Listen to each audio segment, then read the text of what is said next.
Hey guys, it's Thursday night. This is Matt.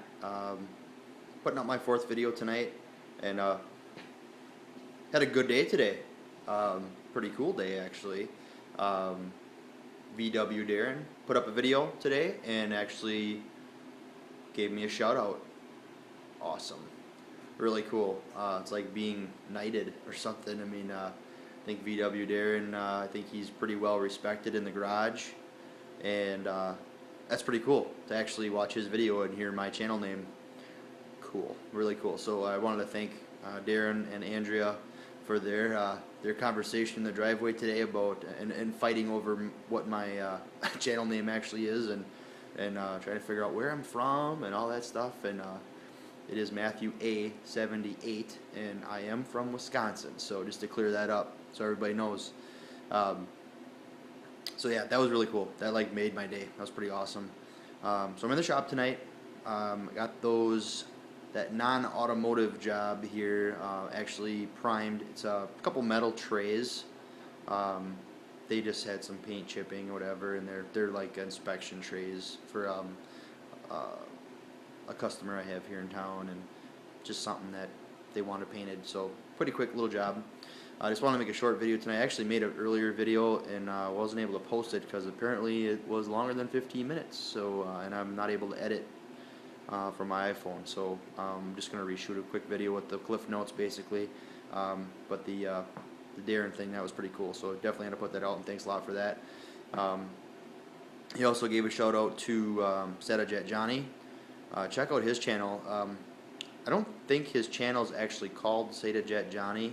But if you search that, it will bring it up. And that guy can lay down some paint, and he's got some style.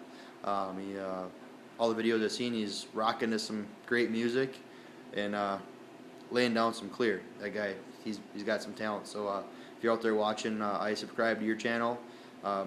Like watching that in action. That pretty cool. And I did have a comment from, and if I pronounce this wrong or say it wrong, I'm sorry. Easy Jeezy.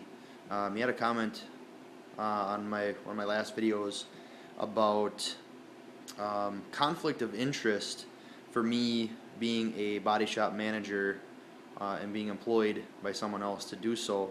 That is something that's always in the back of my mind. Really, guys. I can't lose my job. I have a mortgage, I have a kid, I have a wife, and that's a good subject, good thing to bring up, and I didn't expect it to be brought up so soon, but it's extremely valid. I've worked for my current employer for almost 17 years. Started sweeping floors when I started, and worked my way up, and been to tech school, got my degree, been to countless trainings since, and they've really taken good care of me. I really can't complain, and I can't do anything to jeopardize that relationship, and would never think of it. So you won't ever hear me name my employer, the business name, my boss's name, any of my fellow employees, any of my coworkers. You won't hear me say that, and you just won't, because I'm not going to involve them in this. This is a side project thing that I want to do because it's something I want to do, and in my shop here that I call After Hours Auto Body, which is just something that I came up with, and it is what it is. I'm not a real business. I don't have a tax license. I do claim my income.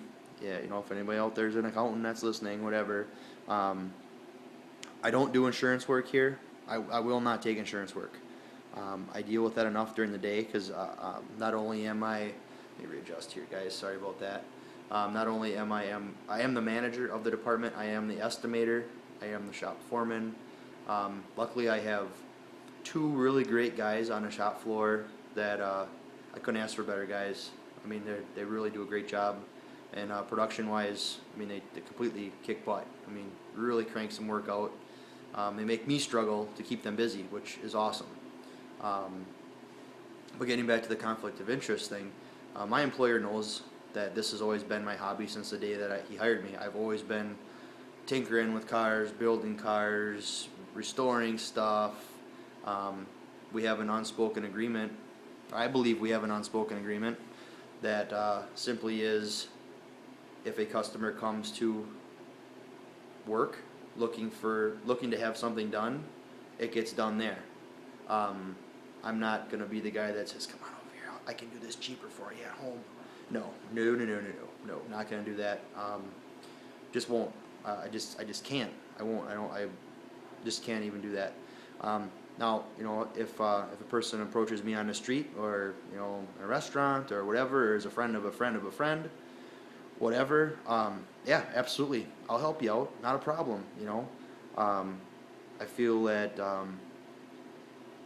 when I do things for customers, that they get a lot for their money. I mean, doing this, doing this in my own environment, I don't worry so much about, what, I'm gonna take the extra time, and I'm gonna blend that extra panel, I'm gonna fix that extra ding, because why not? This should be enjoyable for me, and it is.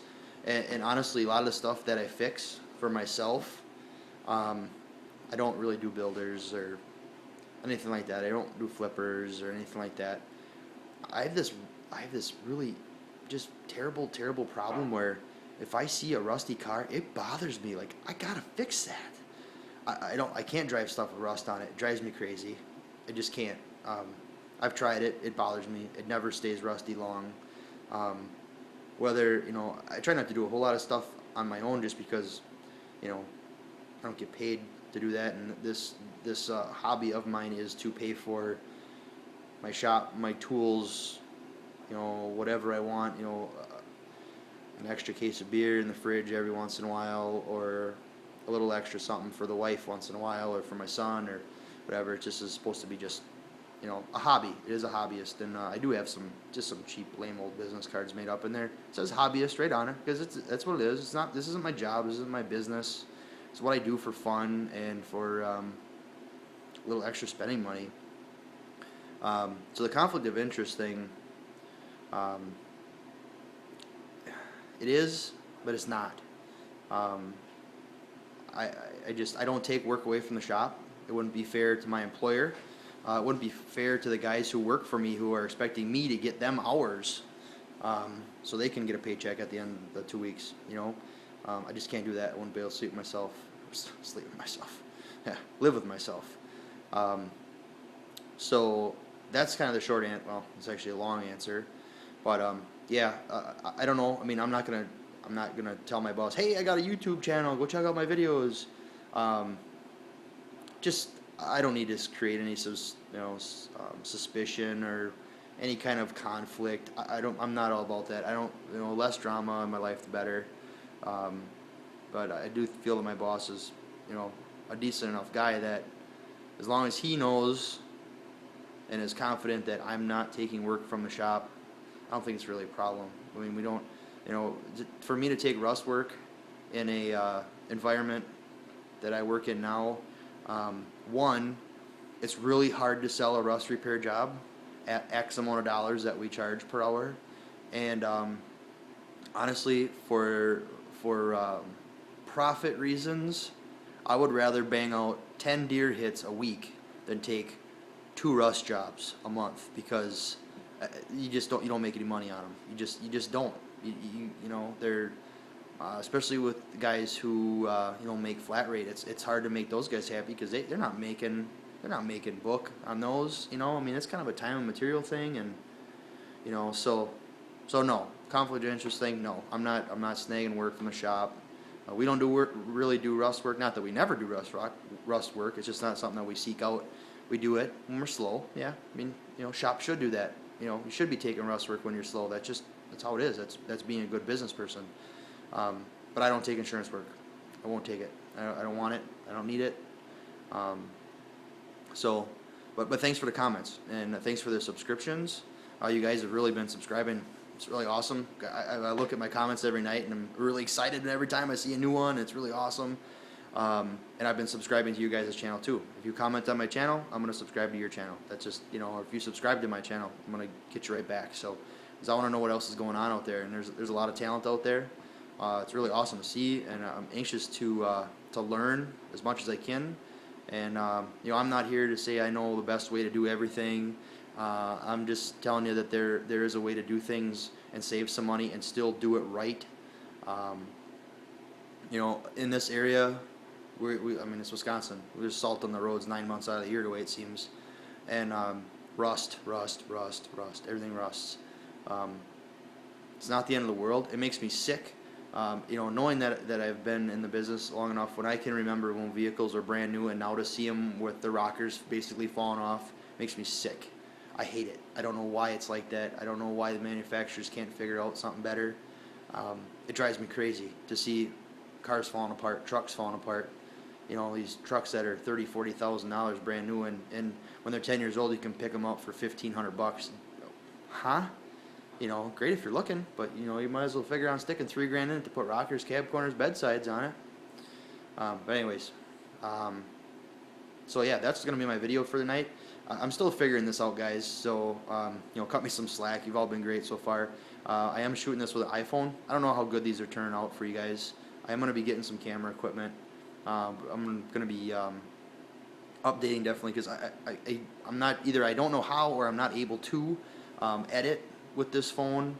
I'm having some issues with the viewfinder. Like right now, I'm looking at myself shooting this video so I can see what the video is gonna kind of look like. But now, if I want to show you something else, like show you what I'm actually doing, I can't change my camera view, or I can't figure out how to change my camera view from one to the other and still record at the same time, or to pause. And maybe I'm new to this. I mean, honestly, this is the first time I had a smartphone. I just finally upgraded from a flip phone, so I'm pretty new to this stuff. So, and I'm winging it. So, hang in there. So, I'm gonna sign off for the night. I'm gonna go in. It's almost 10 o'clock here where I'm at. So, I'm thinking there's probably a cold beer waiting for me and maybe a little snacky snack before bed. Go make sure my kid is all tucked in and hit the hay for the night. Tomorrow's Friday. Yeah, Friday. So, all right. Thanks again, everybody. You guys have been great. This is great. I love this. And we'll see you tomorrow night. Later.